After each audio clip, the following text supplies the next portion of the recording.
Hey, what's up YouTube? JP here from the Local Scrubs.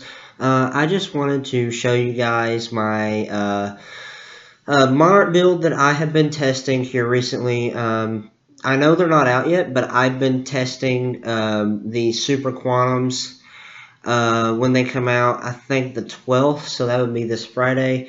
And, you know, the Super Quantums are just going to be a great addition to Monarchs. Like, Monarchs have an inherent problem of breaking, and that's just because they play so many cards that just combo with each other, and you're bound to open some brick hands. And these super quantums just allow you to just like, as long as you have access to a monster like a monarch to tribute summon, you're generally gonna have a tribute fodder accessible via the red Power Ranger or emergency teleport. And so this is the build that I threw together, including the super quantums. And I just wanted to show it to you guys, just to show you what I'm working with, and just maybe hopefully you guys can base your decks off of a similar list of this, or like help improve this list. So without getting too or without talking too much longer, let's just get into it. 3 Erebus. He's my favorite of the new Monarchs. I love the artwork. I think he just looks super badass. I don't know how well you can see it, but Aether is also like or Erebus. I'm sorry, Erebus. I'm sorry, is really good against like Cosmos, because his effect doesn't target. You just spin their ships back to the deck. Turn 1, he's really good because you can knock a card from your opponent's hand, shuffle it into the deck. Just stuff like that. So it just makes him really cool. And then his grave effect is when he's in the graveyard, you can discard a Monarch spell or trap card, and then add one of your Monarchs from your graveyard to your hand. Next, we have 3 Aether, the Heavenly Monarch. Aether is really good because she essentially serves as another way to get to the rest of your monsters in your deck, because when she's normal summoned, you can send, or when she's tribute summoned, you can send 2 Monarch spells and traps from your deck to the graveyard to special summon another Monarch from your deck, and then it's returned to your hand during the end phase. So you can like push for a lot of damage with her, or like search out like other cards and such. And I failed to mention this, but Erebus's effect to shuffle a card in the deck, you also just like Aether, you have to send a Monarch spell and trap card, send 2 Monarch spells and traps from your deck to the graveyard to activate it. So they're really good at getting your graveyard set up and stuff like that. And then Aether is also kind of like a trap in your hand, because if you have a Stormforth, like her effect is on your opponent's, during your opponent's main phase, you can immediately after this card resolves tribute summon this card. So like you can Stormforth their monster, and then or you can activate this, chain Stormforth, and tribute their monster for this. So like it's really cool. She kind of serves as a trap in that aspect. For the rest of the monsters themselves, or like the tribute summon monsters, we have 1 Mega Caius, 1 Karaz, and double Majesty's Fiend. Majesty's Fiends, I just felt like they were a good pick for this format, because Cosmos are going to be really relevant, and this card just like single-handedly just shuts down their deck. Same with Mermails. Karaz, I just wanted to play 1 of, because he's kind of like Gem Knight Garnet in the sense like you don't want to draw him. You like 99% of the time you want to special summon it. You want to special summon him from the deck with Aether, and like either pop himself in one of your opponent's cards. That way you can like disrupt their play and still draw a card. And then Mega Caius is like another card that can kind of be one of 2 cards. Like this card, I kind of view this card, like the slot in the deck itself, as like either being able to be a Mega Caius or a Mega Thestalos, and like it really doesn't matter. It's just whichever one you want to play.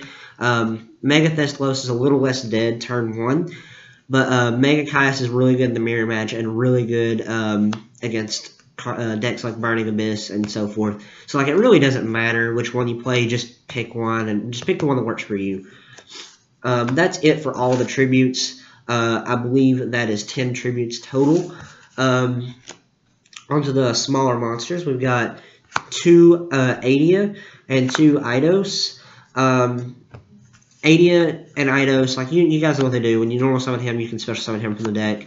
When this guy goes to the graveyard, you can add one of your banished spells and traps to the hand, and when this card is normal or special summon, you can activate the effect to gain an additional normal summon, or a tribute summon, I believe. Yeah, you can tribute summon. It's a tribute summon. So yeah, you gain an additional tribute summon, which this effect does activate, guys. It's not a condition. It's a trigger effect on summon, so you can Veiler this. You have to activate this on this card's summon, and that's the only time your opponent can actually Veiler it. So just so you guys know that ruling. And these are proxies because they're not out yet. 1 blue and 2 red Power Rangers. What these guys do is they're a new tribute engine. Yes, these are my proxies. I just printed out the picture and put it in a sleeve over top of a card just for playtesting purposes. But it allows me to get a better idea of how the deck's supposed to be run. But blue is your E-Taily target. When he's normal or special summoned, you can add him from your deck to your hand. And then when blue is sent to the graveyard, you can target up to 3 super quantum, I think it's just monsters, I'm not sure, cards in your graveyard, and shuffle them back in the deck. So he can shuffle himself back into the deck to make your other E-Tailies live. And then the red Power Ranger is he's a Cyber Dragon effect, but he's better than Cyber Dragon because he doesn't require that your opponent has a monster on the field. You just special summon him if you control no monsters. And when he's sent to the graveyard, you can special summon a Super Quantum from your graveyard. So they're pretty good. They're just a more consistent way of getting your engine going. And then the last 2 monsters I'm playing is 2 Veiler in the main deck, just because I don't know how the format's going to progress. And I felt like Veiler is just very strong, just because there's probably going to be a lot of Monarch mirrors and such. Moving on to the spells, 3 Pantheism, this card's nuts. 3 Domain.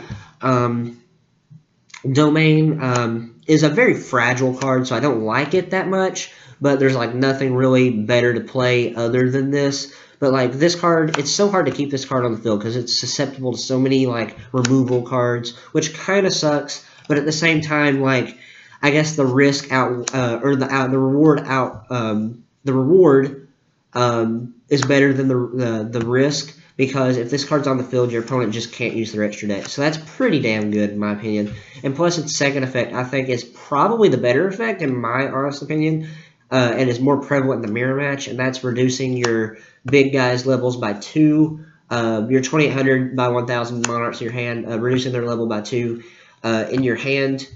Just so that you can just tribute some of them with 1 tribute. And yes, you can actually do the play where you have 2 of these in hand, and you can activate 1, and then activate the other one, and use that effect twice, because it's once per card, and not, you can only use this effect once per turn. So you can actually make your big guys level 4, which is really cool.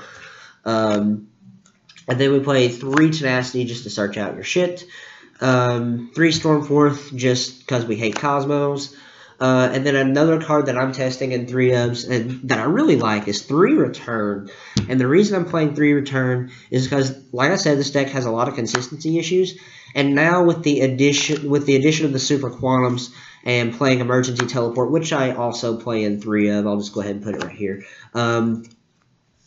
With the addition of Teleport and the Super Quantums, you're generally going to have a way to get to a tribute monster. But getting to your other big, or you're going to have a way to like get to tribute fodder very easily, but getting to the Monarchs themselves can be kind of difficult. And so like if you have 1 Monarch in your hand, you can just kind of activate one of these and just kind of like steamroll and just like keep searching Monarchs, and you keep your engine going, which is really good. And plus like the extra, like if you only need 1 of these, you just play multiples just to see it.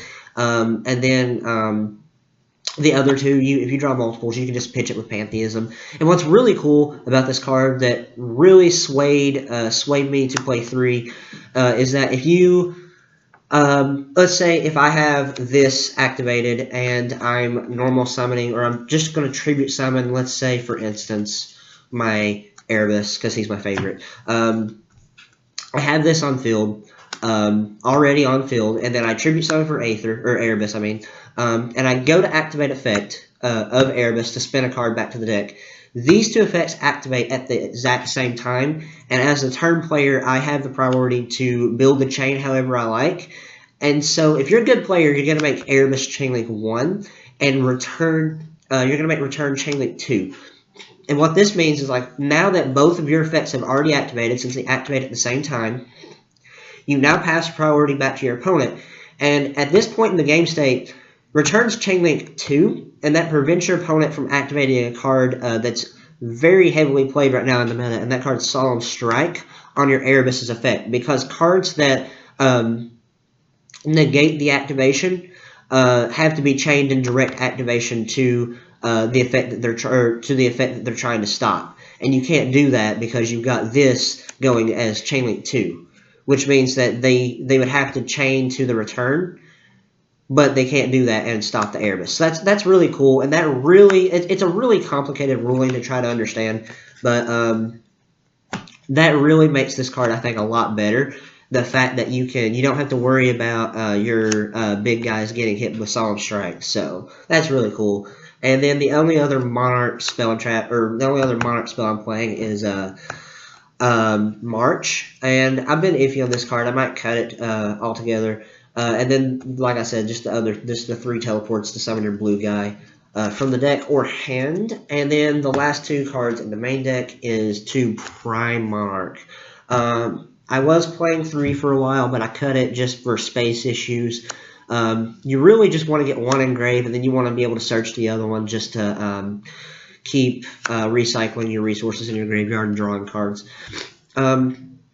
Yeah, and that's basically the deck. I didn't really have the room to play cards like Upstart Goblin in the deck, and there's a lot of things in the deck that could potentially change. Like I said, you could always change Mega Caius to Mega Thessalos, or whatever Mega Monarch you really want to play, but those are the 2 best. You don't have to play 3 return. It's just something I like. And then the only 2 cards that might honestly change, other than the rest of the list, is the 2 Veilers. These cards are so interchangeable in the main deck, just because these cards might not even be good in the format. I just put them in there just because they seemed like they would be good. So I'm gonna roll with it for now. But yeah, guys, just let me know what you think about my list. Give this video a thumbs up. And subscribe to the channel. Leave your comments down below. JP, over and out.